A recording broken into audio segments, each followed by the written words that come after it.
بسم اللہ الرحمن الرحیم۔ السلام علیکم دوستو، دنیا بھر کی خبروں میں آج آپ سنیں گے، لیکن اس سے پہلے اگر ہو سکے تو لائک اور سبسکرائب کا بٹن ضرور دبا لیں، شکریہ۔ روس اور کریمیا کو جوڑنے والا پل تباہ کر دیا گیا۔ اوپیک پلس تیل لڑاکا طیارہ نہیں ہے، اسے امریکہ کے خلاف بطور ہتھیار استعمال نہیں کرتے۔ سعودی عرب جوہری ہتھیار استعمال کرنے کے روسی اشارے نہیں ملے۔ امریکہ علی گڑھ میں غیر قانونی طور پر 103 مدارس چل رہے ہیں۔ مودی حکومت دنیا کو قرض دینے والا امریکہ خود قرضوں میں ڈوب گیا۔ فیک نیوز اور پروپیگنڈے پر توجہ نہ دیں۔ Army chief general Qamar Javed Bajwa dementia کا مرض اپنی جان لینے کے خطرات 7 گنا بڑھا دیتا ہے۔ رانا ثناءاللہ کے ناقابل ضمانت وارنٹ گرفتاری جاری۔ پاکستان میں کچھ بھی محفوظ نہیں ہے۔ تحریک انصاف دنیا کو سرد جنگ کے بعد پہلی مرتبہ ایٹمی جنگ کا خطرہ درپیش ہے۔ صدر جو بائیڈن۔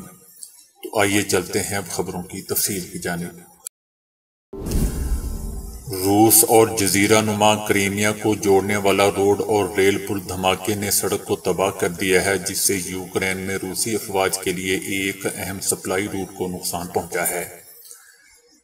کرچ پل پر ہونے والے دھماکے، جس کے لیے روس نے فوری طور پر ذمہ داری قبول نہیں کی، لیکن یوکرینی حکام کی جانب سے خوشی کے پیغامات آ رہے ہیں، لیکن اس نے بھی براہ راست ذمہ داری قبول نہیں کی ہے۔ روس نے 2014 میں کریمیا کو یوکرین سے چھین لیا تھا اور اسے روس کے ٹرانسپورٹ نیٹ ورک سے جوڑنے والے 19 کلومیٹر یعنی 12 میل پل کو 4 سال بعد خود صدر پوتن نے بڑے دھوم دھام سے افتتاح کیا تھا۔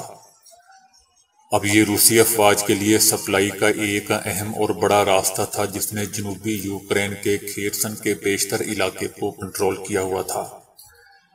گورنر نے مقامی لوگوں سے کہا ہے کہ پرسکون رہیں، گھبرائیں نہیں۔ ابھی تک یہ واضح نہیں ہو سکا کہ یہ دھماکہ جان بوجھ کر کیا گیا حملہ تھا یا کوئی حادثہ، لیکن اس طرح کے ہائی پروفائل انفراسٹرکچر کو نقصان ایک ایسے وقت میں ہوا ہے جب روس کو میدان جنگ میں کئی شکستوں کا سامنا کرنا پڑا ہے۔ یوکرین کا کہنا ہے کہ کریمیا کے پل کو نقصان پہنچنے کے بعد اب اس کو مکمل طور پر تباہ ہونا چاہیے۔ یوکرین کی قومی سلامتی اور دفاعی کونسل کے سربراہ نے جلتے ہوئے پل کی ایک ویڈیو سوشل میڈیا پر پوسٹ کی ہے، جس میں وہ happy birthday mister president گاتے ہوئے دکھائی دے رہے ہیں۔ 24 فروری کو حملے کے آغاز کے بعد سے یوکرین کے حکام نے کرچ پل کو تباہ کرنے کی اپنی خواہش کا باقاعدہ اشارہ کیا تھا، جسے یوکرین میں کریمیا پر روس کے قبضے کی علامت کے طور پر دیکھا جاتا ہے۔ یوکرین کے پوسٹل سروس نے کہا ہے کہ وہ دھماکے کی یاد میں ایک خصوصی ڈاک ٹکٹ بھی چھاپے گی۔ سعودی عرب نے کہا ہے کہ سعودی عرب تیل اور اوپیک پلس اتحاد کو امریکہ کے خلاف ہتھیار کے طور پر استعمال نہیں کر رہا۔ سعودی عرب نے اس بات کی تردید کر دی کہ سعودی عرب نے امریکہ کو نقصان پہنچانے کے لیے تیل کی پیداوار میں کمی کی ہے۔ تیل ہماری نظر میں عالمی معیشت کے لیے ایک اہم چیز ہے جس میں ہمارا بڑا مفاد ہے، لیکن ہم تیل یا اس سے متعلق فیصلوں پر سیاست نہیں کرتے۔ امریکہ میں ایندھن کی قیمتوں میں اضافے کی وجہ سعودی عرب کی نہیں بلکہ تیل صاف کرنے والی امریکی ریفائنریوں کی پیداوار میں کمی ہے۔ امریکہ اور سعودی عرب کے درمیان تعلقات شراکت داری اور اتحاد پر مبنی ہیں۔ ایندھن کی بلند قیمت 20 سالوں سے آئل ریفائنریوں میں کمی کی وجہ سے ہے۔ امریکی صدر جو بائیڈن نے کہا تھا کہ اوپیک پلس ممالک کی جانب سے تیل کی پیداوار کو کم کرنے کے منصوبوں نے امریکہ کو مایوس کیا ہے۔ امریکہ اب دستیاب متبادل پر غور کر رہا ہے۔ وائٹ ہاؤس نے کہا ہے کہ ہمارے پاس جوہری پوزیشن کو پھر سے ترتیب دینے کی کوئی وجہ نہیں ہے، کیونکہ ہمیں ایسے کوئی اشارے نہیں ملے کہ روس جوہری ہتھیاروں کے استعمال کی تیاری کر رہا ہے، لیکن ہتھیاروں کے استعمال سے متعلق روسی بیانات غیر ذمہ دارانہ ہے۔ صدر جو بائیڈن کی تقریر امریکہ کی اس سنجیدگی کی تصدیق کرتی ہے جس کے تحت روسی جوہری خطرات کو سمجھا جا رہا ہے۔ وائٹ ہاؤس نے یہ وضاحت اس وقت دی ہے جب جمعرات کو امریکی صدر جو بائیڈن اپنے بیان میں انتہائی سخت الفاظ استعمال کرتے ہوئے کہا تھا کہ سرد جنگ کے بعد پہلی مرتبہ دنیا کو اپنے خاتمے کے خطرے کا سامنا ہے۔ صدر جو بائیڈن نے یہ انتباہ یوکرین میں روسی فوجی آپریشن کے تناظر میں جاری کیا تھا۔ جو بائیڈن کے بیانات سے ظاہر ہوتا ہے کہ امریکہ روس کے جوہری خطرات سے نمٹنے میں کتنا سنجیدہ ہے۔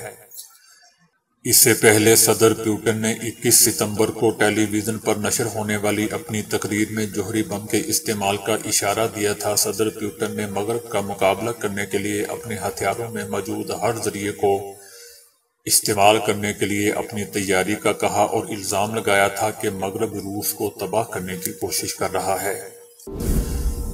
بی جے پی کی حکومت کی ہدایت پر کیے گئے سروے میں 103 مدارس غیر منظور شدہ طور پر چل رہے ہیں۔ ان مدارس کی نہ تو اتر پردیش مدرسہ بورڈ سے کوئی منظوری ہے اور نہ ہی انہیں قواعد کے تحت بہتر وسائل اور انتظامات ملے ہیں۔ اتر پردیش مدرسہ بورڈ کے تحت ضلع میں 125 مدارس کام کر رہے ہیں۔ ان میں 4 سرکاری اور دیگر تسلیم شدہ نجی مدارس شامل ہیں۔ ان مدارس میں 10,000 سے زائد طلبہ تعلیم حاصل کر رہے ہیں اور محکمہ اقلیتی بہبود ان مدارس کی نگرانی کرتا ہے۔ حکومت نے پوری ریاست میں غیر قانونی مدارس کی چھان بین کی ہدایت دی تھی۔ 1 مہینے تک جاری رہنے والے اس سروے میں افسران کی ٹیموں نے موقع پر جا کر غیر قانونی مدارس کی نشاندہی پر کام کیا تھا۔ اس دوران 103 مدارس کے بارے میں اطلاع ملی تھی جو بغیر رجسٹریشن اور منظوری کے چل رہے تھے۔ سب سے زیادہ 50 غیر قانونی مدارس تحصیل پول میں پائے گئے۔ تحصیل پول پرانے شہری علاقے کے تحت آتی ہے اور اس میں مسلم اکثریتی علاقہ بھی ہے۔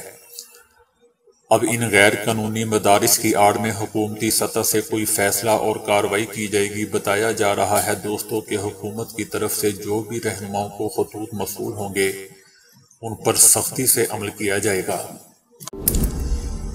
دنیا بھر کو قرض دینے والا ملک امریکہ خود قرضوں میں ڈوب گیا ہے اور اس کا قومی قرضہ تاریخ میں پہلی بار 31 کھرب ڈالر سے تجاوز کر گیا ہے۔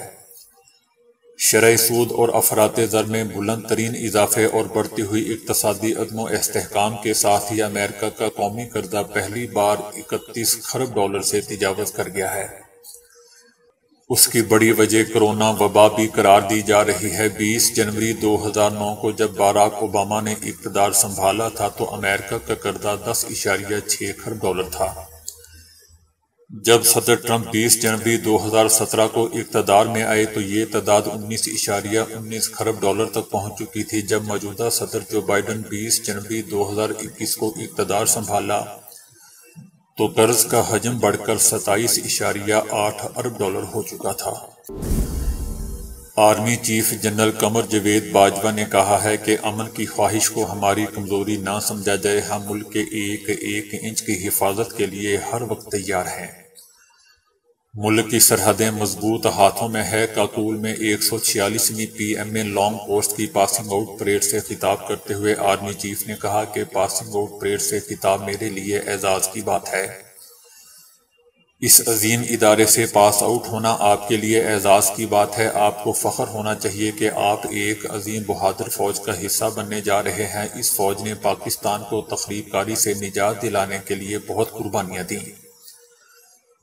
42 سال پہلے میں نے بھی اسی ادارے سے ٹریننگ حاصل کی تھی۔ تب میں نے یہ کبھی نہیں سوچا تھا کہ میں اس عظیم فوج کا کمانڈر ہوں گا یا کمانڈ کروں گا۔ سپا سالار کا مزید کہنا تھا کہ آگے کا سفر آپ کے لیے بہت چیلنج لے کر آئے گا۔ آپ کو مستقبل میں مشکل اور بڑے فیصلے لینے ہوں گے۔ ملک کی حفاظت، عزت اور بہتری کے لیے آپ کو کام کرنا ہوگا۔ آپ کو ملک کی سالمیت کے لیے قربانیاں دینا ہوں گی۔ جنرل قمر جاوید باجوہ نے کہا کہ کسی بھی فیک نیوز اور اس کے پروپیگنڈے پر توجہ نہ دیں۔ پاکستان ایک پرامن ملک ہے جو ہمسایوں سے اچھے تعلقات چاہتا ہے۔ ہمسایوں کے ساتھ تمام مسائل پرامن طریقے سے حل کرنے کے خواہش مند ہیں۔ آرمی چیف نے کہا کہ امن کی خواہش کو ہماری کمزوری نہ سمجھا جائے۔ ہم ملک کے ایک ایک انچ کی حفاظت کے لیے ہر وقت تیار ہیں۔ ہم کسی کو بھی اپنے ملک کو کمزور کرنے کی اجازت نہیں دیں گے۔ ایک نئی تحقیق میں معلوم ہوا ہے کہ وہ افراد جن میں 65 سال سے کم عمر میں ڈیمنشیا کی تشخیص ہو جاتی ہے، ان کی موت اپنے آپ کو جان سے مارنے کے خطرات 7 گنا زیادہ ہوتی ہے۔ محققین نے ڈیمنشیا کی تشخیص اور اپنی جان لینے کے خطرے کے درمیان تعلق کا تعین کرنے کے لیے 2001 سے 2019 کے درمیان 5,94,674 افراد کے طبی ریکارڈ کا جائزہ لیا۔ البتہ یہ شرح تشخیص کے اگلے 3 مہینے میں ان لوگوں میں زیادہ تھی جو اس بیماری میں 65 برس کی عمر سے کم میں مبتلا ہوئے تھے یا ان کو کوئی نفسیاتی بیماری تھی۔ مجموعی طور پر 65 برس سے کم عمر میں ڈیمنشیا کی تشخیص کے 3 مہینے کے اندر ایسے واقعات ہونے کی شرح ایسے افراد کی نسبت 6.7 گنا زیادہ تھی جو ڈیمنشیا میں مبتلا نہیں تھے۔ برطانیہ میں تقریباً 9 لاکھ افراد ڈیمنشیا میں مبتلا ہیں اور یہ بیماری اموات کی وجوہات میں سر فہرست ہے۔ یاد رہے دوستو کہ اس بیماری کا کوئی علاج موجود نہیں ہے۔ پاکستان کی اینٹی کرپشن عدالت نے وزیر داخلہ رانا ثناء اللہ کے ناقابل ضمانت وارنٹ گرفتاری جاری کر دیے ہیں۔ ان کی گرفتاری کے لیے ٹیم تھانہ کوہسار پہنچی۔ رانا ثناء اللہ کے خلاف محکمہ اینٹی کرپشن کی جانب سے انکوائری کی جا رہی ہے۔ انہیں پیش ہونے کا حکم دیا گیا تاہم وہ حاضر نہیں ہوئے۔ رانا ثناء اللہ کے وارنٹ اسپیشل جوڈیشل مجسٹریٹ نے جاری کیے اور انہیں گرفتار کر کے پیش کرنے کا حکم دیا۔ رانا ثناء اللہ پر کلر کہار میں نجی سوسائٹی کے مالک سے رشوت میں 2 پلاٹ لینے اور غیر قانونی سوسائٹی کی رجسٹریشن کا الزام ہے۔ رانا ثناء اللہ اس وقت وزیر قانون تھے۔ وارنٹ جاری ہونے کے بعد 4 رکنی اینٹی کرپشن کی ٹیم تھانہ کوہسار پہنچی۔ اس نے SHO تھانہ کوہسار سے رانا ثناء اللہ کی گرفتاری کے لیے نفی کی درخواست کی۔ SHO تھانہ کوہسار نے رانا ثناء اللہ کے وارنٹ گرفتاری کی تعمیل کروانے سے انکار کرتے ہوئے موقف اختیار کیا کہ اینٹی کرپشن کی ٹیم غلط تھانے میں آ گئی ہے۔ عدالت سے جاری وارنٹ پر فیصلہ آباد کا پتہ موجود ہے۔ رانا ثناء اللہ تھانہ کوہسار کی حدود میں رہائش پذیر نہیں ہے۔ رانا ثناء اللہ کی گرفتاری کے لیے آنے والی اینٹی کرپشن کی ٹیم نے کہا کہ رانا ثناء اللہ کا نام FIR میں نامزد ہے۔ ہم نے باقاعدہ پروسیس فالو کیا ہے، عدالت سے کارروائی کی اجازت لی ہے، پروسیس کے لیے بار بار مختلف تھانوں میں جا رہے ہیں لیکن پولیس ہمارے ساتھ تعاون نہیں کر رہی۔ عدالت کے احکامات کے مطابق یہاں آئے ہیں، ہم یہاں سے عدالت کو جا کر آگاہ کریں گے۔ اس پر عدالت بتائے گی کہ توہین عدالت لگتی ہے یا کوئی اور پروسیس ہونا جائے گا۔ فواد چودھری نے کہا ہے کہ عمران خان کو نشانہ بنانے والی آڈیو لیک سے ظاہر ہوتا ہے کہ پاکستان میں کچھ بھی محفوظ نہیں ہے۔ لیکس عالمی سطح پر ایٹمی پاکستان کے لیے باعث شرمندگی ہے۔ انہوں نے کہا کہ وزیر اعظم کے باوقار عہدے سے ہاتھ دھونا انٹیلی جنس ایجنسیوں کے لیے باعث شرم ہے اور اس سے بین الاقوامی سطح پر اس تاثر کو تقویت ملتی ہے کہ انٹیلی جنس ایجنسیاں ملک کی سیاسی تقدیر کا فیصلہ کرتی ہیں۔ انہوں نے کہا کہ بدن سے ایسا لگتا ہے جیسے وزیر اعظم کا دفتر ایک چوک ہو۔ گفتگو کے مختلف حصوں کو شامل کیا گیا تاکہ کلپس یہ ظاہر کریں کہ پاکستان میں کچھ بھی محفوظ نہیں ہے۔ یہ عجیب بات ہے کہ یہ کلپ صرف عمران خان کے متعلق ہیں اور کسی کے نہیں۔ انہوں نے کہا کہ یہ چیز سیاست کو نقصان پہنچا رہی ہے۔ انہوں نے کہا کہ وہ ان کلپس کے تمام مفاد کو غیر معمولی سمجھتے ہیں اور اس حوالے سے اپنے لوگوں کو آگاہ کریں گے۔ انہوں نے مزید کہا کہ یہ عجیب بات ہے کہ قاسم سوری کے استعفوں کی توثیق قومی اسمبلی کے موجودہ اسپیکر راجہ پرویز اشرف کو منظور نہیں۔ انہوں نے کہا کہ انہیں تمام استعفے قبول کر لینے چاہیے اور اس میں کوئی چناؤ اور سیاسی چال بازی نہیں ہونی چاہیے۔ امریکی صدر جو بائیڈن نے کہا ہے کہ دنیا کو سرد جنگ کے بعد پہلی مرتبہ ایٹمی جنگ کا خطرہ درپیش ہے۔ 1962 میں کینیڈی اور کیوبن میزائل بحران کے بعد سے نیوکلیئر امکانات کا سامنا نہیں کرنا پڑا۔ صدر جو بائیڈن نے کہا کہ جب روسی صدر دھمکی دیتے ہیں تو وہ مذاق نہیں کر رہے ہوتے۔ امریکی صدر نے روسی صدر کی جانب سے دھمکی سے پیدا ہونے والے خطرات کے بارے میں سخت تبصرہ کیا ہے۔ انہوں نے کہا کہ پہلی مرتبہ ہمیں ایسے ہتھیاروں کے استعمال کا براہ راست خطرہ ہے۔ صدر جو بائیڈن کا کہنا تھا کہ وہ یہ جاننے کی کوشش کر رہے ہیں کہ روسی صدر کی کیا حکمت عملی ہوگی۔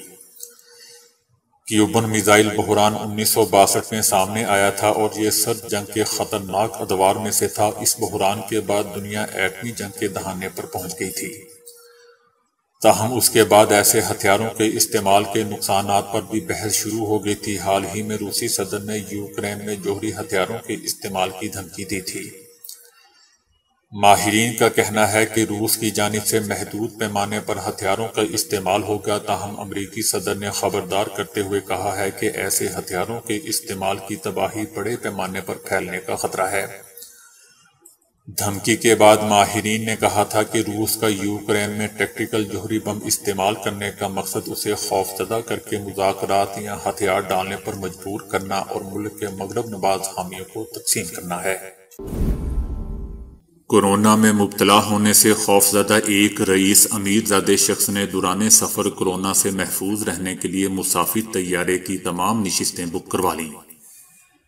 انڈونیشیا سے تعلق رکھنے والے مالدار شخص رچرڈ ملجدی نے انسٹاگرام پر بھی اپنی تصویریں شیئر کی جس میں وہ طیارے میں تنہا دکھائی دے رہا ہے۔ اپنی انسٹاگرام پوسٹ پر ملجدی کا کہنا تھا کہ میں نے اپنے اور اپنی بیوی کے لیے طیارے کی تمام نشستیں بک کروا لیں، اس کے باوجود یہ نجی طیارے پر سفر کے مقابلے میں سستا پڑا۔ ہم نے یہ شرط عائد کی تھی کہ طیارے پر صرف ہم دونوں ہی ہوں گے اور اس لیے سبھی نشستیں بک کروا لیں۔ انڈونیشیا کے ایک اخبار کے مطابق ملجدی اور اس کی بیوی کورونا میں مبتلا ہونے سے شدید خوفزدہ ہیں، اس لیے انہوں نے طیارے پر تنہا سفر کرنے کی شرط عائد کی تھی۔ ملجدی نے جکارتا کے لیے بالی کے لیے 7,885 امریکی ڈالرز میں طیارے کی تمام نشستیں بک کروائیں، جن میں 12 بزنس کلاس اور 150 اکانومی کلاس کی نشستیں شامل تھیں۔ دوستو، یاد رہے کہ ملجدی انڈونیشیا کا ایک رئیس شخص ہے جسے دولت کے دکھاوے کا بہت شوق ہے۔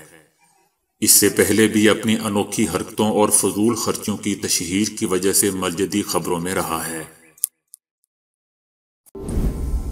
ہر شخص کامیابی حاصل کرنا چاہتا ہے، لیکن پوری کوشش، محنت اور لگن کے باوجود بھی کامیابی حاصل نہیں کر پاتا۔ اگر ہم اپنے سوچنے کا نظریہ بدل دیں تو ممکن ہے کہ کامیابی حاصل کرنا کوئی مشکل کام نہ رہے۔ ایک کامیاب شخص کی سوچ ایک عام شخص یا ہارے ہوئے شخص سے مختلف ہوتی ہے۔ مثلاً ذہنی طور پر مضبوط افراد ماضی پر توجہ دینے کی بجائے حال اور مستقبل کے بارے میں سوچتے ہیں، کیونکہ ان کو اس بات کا علم ہوتا ہے کہ ماضی گزر چکا ہے، وہ وقت دوبارہ نہیں آ سکتا اور مستقبل آنے والا وقت ہے، لہذا یہ افراد مستقبل کو بہتر کرنے کے بارے میں زیادہ سوچتے ہیں۔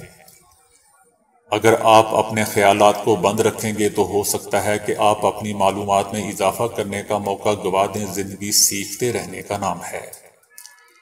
دکھ، تکلیف، غم، خسارہ، یہ سب زندگی کا ایک حصہ ہیں۔ ان کے بغیر زندگی زندگی نہیں۔ ان باتوں پر افسوس کرنا، رونا پیٹنا، یہ سب کمزور لوگوں کی نشانی ہے۔ حالات سے لڑنا، ان کو قابو کرنا، یہی ہمت والوں کا کام ہے۔ دوسروں کی رائے کو اہمیت نہ دینا، صرف احمق ہی ایسا سوچتے ہیں کہ ساری معلومات صرف انہی کے پاس ہے۔ ہر ایک رائے کی اہمیت ہوتی ہے، اس لیے دوسروں کی رائے پر بھی توجہ دینی چاہیے۔ دوسروں کی کامیابی سے جلنا یا حسد کرنا انسانی ذہن پر منفی اثر ڈالتا ہے۔ دوسروں کی حوصلہ افزائی کرنا ایک اچھی عادت ہے۔ مدد لینے میں کوئی عیب نہیں۔ مدد سے مراد یہ بھی نہیں کہ اپنی ذمہ داریاں دوسروں پر ڈال دی جائیں۔ ایسے کئی کام ہیں جو بنا ٹیم ورک کے نہیں ہو سکتے۔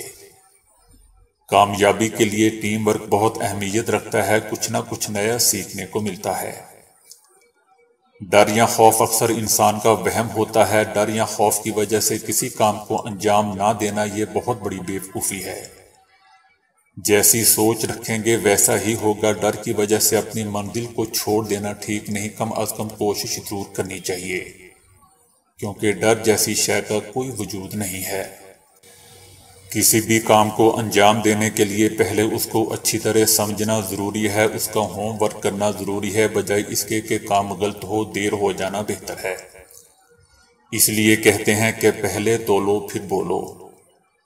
ہر چیز کو وجود میں آنے کے لیے تھوڑا وقت درکار ہوتا ہے، اس لیے صبر سے کام لینا اولین ترجیح ہونا چاہیے۔ بہت سے مقامات پر ہم قابلیت اور صلاحیت رکھتے ہوئے بھی اس چیز کو حاصل کرنے میں ناکام ہو جاتے ہیں، صرف اس لیے کہ ہم صبر سے کام نہیں لیتے اور جلد بازی میں کام درست ہونے کی بجائے غلط ہو جاتا ہے۔